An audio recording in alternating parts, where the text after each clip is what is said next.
നമസ്കാരം എല്ലാവർക്കും. ഇന്ന് നമ്മൾ സംസാരിക്കാനിരിക്കുന്നത് സോളോ ലെവലിംഗ് എന്ന സൂപ്പർ ഹിറ്റ് ആനിമയുടെ സീസൺ 1 ആദ്യ എപ്പിസോഡിന്റെ കഥയാണ്. ലളിതമായ ഭാഷയിൽ ഏവർക്കും മനസ്സിലാകുന്ന രീതിയിൽ. ലോകം ആകെ മാറിയിരിക്കുന്നു. ഒരിക്കൽ എന്താണെന്നോ അറിയാവുന്നില്ലാത്ത വിധത്തിൽ വലിയ വലിയ ഗേറ്റുകൾ തുറങ്ങാൻ തുടങ്ങുന്നു. അവയുടെ അകത്ത് ഭീകരമായ മോൺസ്റ്റേഴ്സ് ആണ്. പക്ഷേ അതോടൊപ്പം ചില മനുഷ്യർക്കു അത്യാധുനിക ശക്തികൾ ലഭിക്കുന്നു.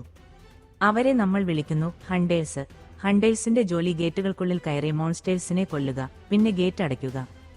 ഇവിടെ നിന്നാണ് നമ്മുടെ നായകൻ സങ് ജിൻ വുന്റെ കഥ തുടങ്ങുന്നത്. അവൻ ഒരു ഈറാങ്ക് ഹണ്ടറാണ്, അതായത് ഏറ്റവും ദുർബലൻ. ബുദ്ധിമുട്ടുകളും പരാജയങ്ങളും നിറഞ്ഞ ജീവിതം, പക്ഷേ കുടുംബത്തെ സംരക്ഷിക്കണമെന്നുള്ള ആഗ്രഹം കൊണ്ട് അവൻ പരിശ്രമം നിർത്താറില്ല. ഒരു ദിവസം ജിൻവു ഒരു ചെറിയ ഹണ്ടേഴ്സ് ഗ്രൂപ്പുമായി ചേർന്ന് ഒരു ഡങ്കൺ റെയ്ഡിൽ പോകുന്നു. ആദ്യത്തിലൊക്കെയായിരുന്നു സാധാരണ ഓൺസ്റ്റേഴ്സും എളുപ്പം അടിച്ചുകളയാനാകുന്ന ദൗത്യവും. പക്ഷേ പിന്നെ അവർക്കൊരു രഹസ്യ കൂറ്റൻ കക്ഷി കാണാൻ സാധിക്കുന്നു. അത് കാണുമ്പോൾ മനസ്സിലാവുന്നു ഇതൊരു ഡബിൾ ഡഞ്ചൻ ആണെന്ന്. അകത്തുള്ള സ്റ്റാച്യൂട്ട്സ്, റൂൾസ്, പകച്ചിരിക്കുന്ന കാഴ്ചകൾ എല്ലാം ഭയങ്കരവും ദുരൂഹവുമാണ്. ഒരു ചെറിയ തെറ്റ് ചെയ്താൽ പോലും സ്റ്റാച്യൂട്ട്സ് ജീവിപ്പിക്കാൻ പോലെ തോന്നുന്നു. ഒരൊറ്റ മിനിറ്റ് കൊണ്ട് സ്ഥിതിഗതികൾ മാറുന്നു. സ്റ്റാച്യൂസ് ജീവനോടെ മോൺസ്റ്റർ ആക്കുന്നു. കൂട്ടത്തിലുള്ള പലരും കൊല്ലപ്പെടുന്നു. ജിൻവു അത്യന്തം ബലഹീനനായിട്ടും തന്റെ കൂട്ടുകാരെ രക്ഷിക്കാനായി തനിയെ അവിടെ തങ്ങിയിരിക്കാൻ തീരുമാനിക്കുന്നു. അവന്റെ ധൈര്യവും ത്യാഗവും നമ്മളെ അത്ഭുതപ്പെടുത്തുന്നു. അവൻ അതിൽ നിന്ന് രക്ഷപ്പെടുമോ ഇല്ലയോ എന്നുള്ളത് അത് നമുക്ക് അടുത്ത എപ്പിസോഡിൽ കാണാം.